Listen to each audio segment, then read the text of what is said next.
Hi, it's Michael with you to recap the Week 15 contest between the Cleveland Browns and the New York Giants. The notes and schedule are courtesy of the NFL, Browns, and NBA apps, the television broadcast, and Twitter, as we will also look into the Cavaliers as they have started their year. So, first, we talk about the Cleveland Browns as things were a little bit rough at the start of the game after Dion Lewis set up the Giants up in good field position following his kickoff return to the Cleveland Browns 48. Wayne Gallman picked up 9 on the first play from scrimmage. 2 plays after Elijah Penny got the necessary yardage on 3rd and 1. New York quarterback Colt McCoy found Sterling Shepard on the near sidelines, and it was first down at the 13. Gallman ran for 5 on second down, sandwiched between incomplete passes, so that brought up 4th down, and the Giants lined up in field goal formation, but punter Riley Dixon took the snap and tried to locate Nick Gates, but unsuccessfully in the end zone. So the game remained scoreless, and the Browns opened their first possession at their own 8. The visitors began by establishing running back Nick Chubb for a 4-yard advance. Quarterback Baker Mayfield threw to wide receiver Jarvis Landry for 3, but Chris Hubbard got injured for Cleveland. On 3rd down, running back Kareem Hunt caught a pass to move the sticks. After Chubb picked up another 4 on 1st and 10, Mayfield connected through the air with Landry for 8, then Rashard Higgins on the ensuing play for another 17 yards.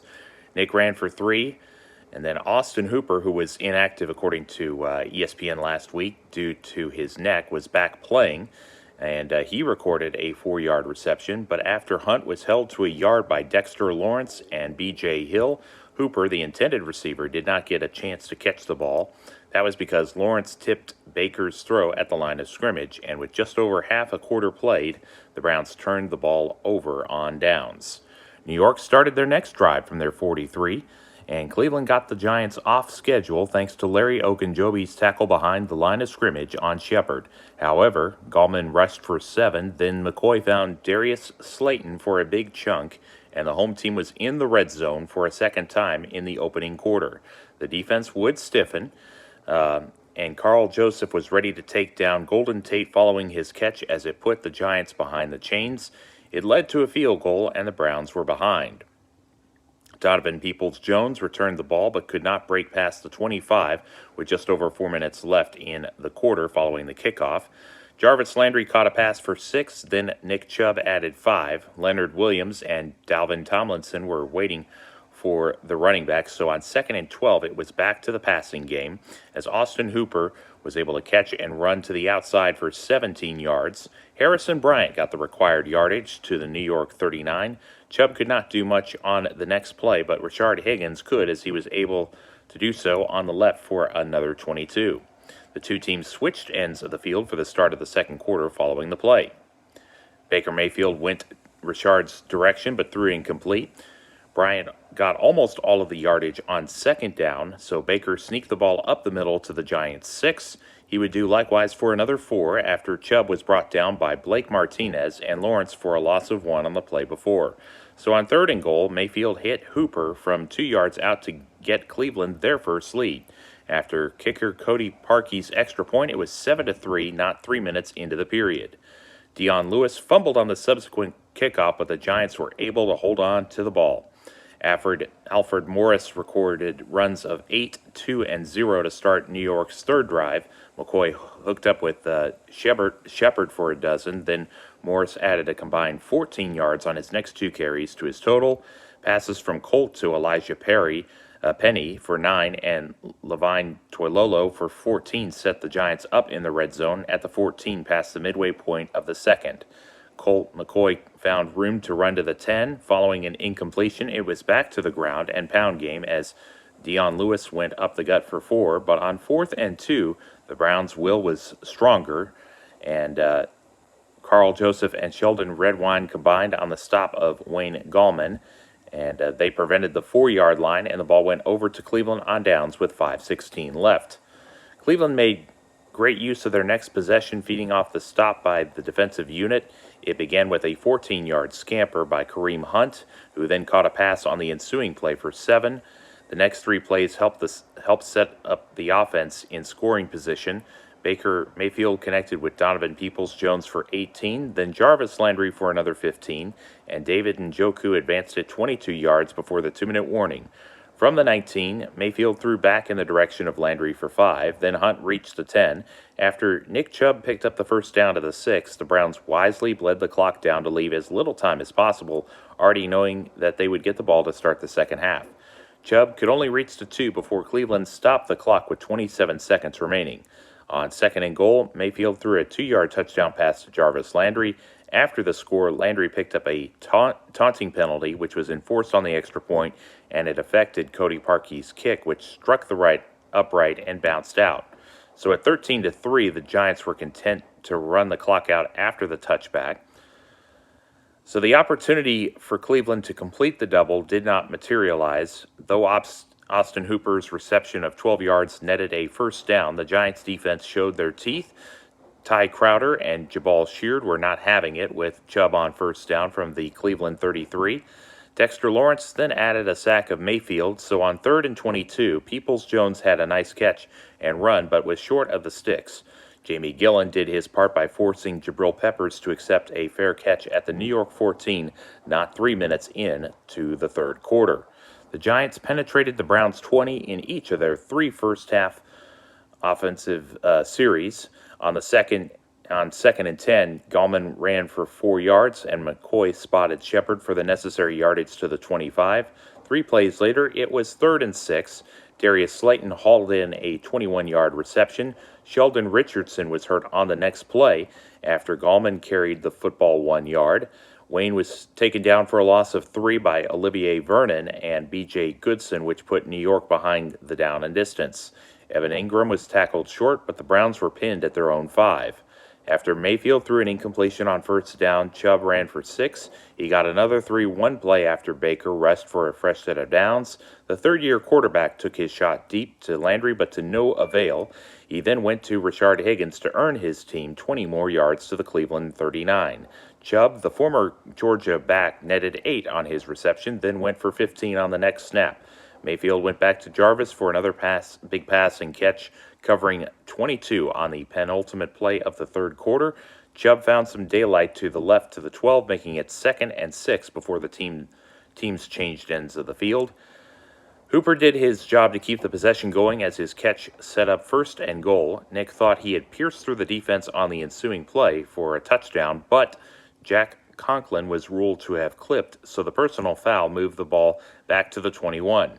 The Browns were not fazed by the setback. Immediately, Mayfield connected with Higgins for 17. Still, Jedrick Wills was too eager before the next snap, which moved the line of scrimmage to the 9. Chubb took a toss down to the 1, then ran the final yard on 3rd and goal. The touchdown finished off a 95-yard drive. Parker atoned for his miss to make it a 3-possession game. New York did get a first down highlighted by Alfred Morris's 14-yard run, but the drive stalled as right tackle Cameron Fleming held on the next play. Though the Browns did not score on the next series, they ran off almost 4 minutes off the clock. The reason they were able to use up that much time was because on 3rd and 10 at the Cleveland 46, Baker Mayfield threw complete to Donovan Peoples-Jones for 19. The team was in field goal range, but Kareem Hunt fell on the football after losing yardage as center J.C. Treader did not have the best of snaps on first down at the Giants' 35. A screen pass from Mayfield to Hunt was read beautifully by Blake Martinez on 2nd and 16. So the Browns left 6:25 on the clock when New York was back on offense. Colt McCoy threw big play completions to Golden Tate and Evan Ingram, but stalled just outside the 20. A Graham Gano field goal made it 20-6 north of 4 minutes left. Harrison Bryant successfully retrieved the onside kick, and Cleveland was able to drain more clock. Dearness Johnson's 21-yard run helped them chew it down to 105. With no timeouts following a pair of McCoy completions to Lewis and Slayton, Texas A&M University's Myles Garrett was able to record a sack of Texas's Colt McCoy with half a minute left. Malcolm Smith made the final tackle of Slayton, and the clock ran out. Cleveland improved to 10-4 with the result. So the next time the Browns are scheduled to play is tomorrow afternoon against the 1-13 New York Jets. Other Week 16 games of interest to Cleveland includes one tonight at 15 minutes after 7 o'clock. The 9-5 Miami Dolphins visit the 7-7 Las Vegas Raiders. Going back to Sunday, tomorrow's games include the 9-5 Baltimore Ravens, and they will host the 5-9 Giants, while the 11-3 Pittsburgh Steelers welcome in the 10-4 Indianapolis Colts. Both of those games kick off just after 12 o'clock Central Time. Later in the evening will be the 10-4 Tennessee Titans and the 11-3 Green Bay Packers from Wisconsin, 20 minutes past 7. The Cleveland Cavaliers season has started after the team twice beat the Indiana Pacers but lost both games against the New York Knicks in preseason play. They hosted the Charlotte Hornets Wednesday to begin the regular season. So as a team, Cleveland shot almost 53% from the field. They got to the free throw line and made 15 of 20 foul shots. The Cavs were plus 18 in rebounding, and their biggest lead was 24 early in the third after a dominant second quarter, one in which they put 41 up, 20 better than the Hornets. Though the lead shrunk in the fourth quarter, the home team had things under control in a 121-114 victory to start 1-0. In 37 minutes of action, guard Colin Sexton scored 27 points. Darius Garland finished with 22 points, and center Andre Drummond pulled down 13 boards. Larry Nance Jr. threw in 8 assists, 3 steals, and 2 blocks. So, as what lies ahead for the team, the Cavs are on the road tonight to take on the Detroit Pistons a few minutes after 6 p.m. Central.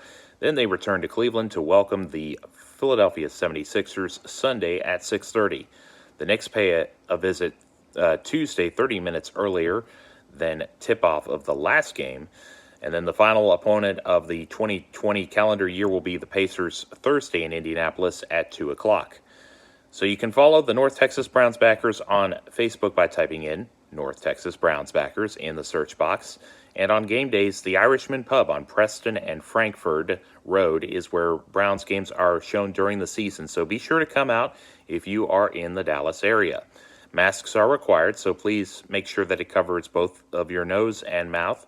And videos and previous entries of these videos can be found by typing in Michael Balesta, Roman numeral 2, on YouTube. And I am on Twitter and Instagram at MJBalesta2. You can also go to our website, http://www.mjbalesta2, as in the number 2, .wordpress.com. And that has the text form of this blog. Thank you very much for watching. Enjoy your Christmas season, as we are in the second of 12 days of Christmas. And may God bless you. Take care.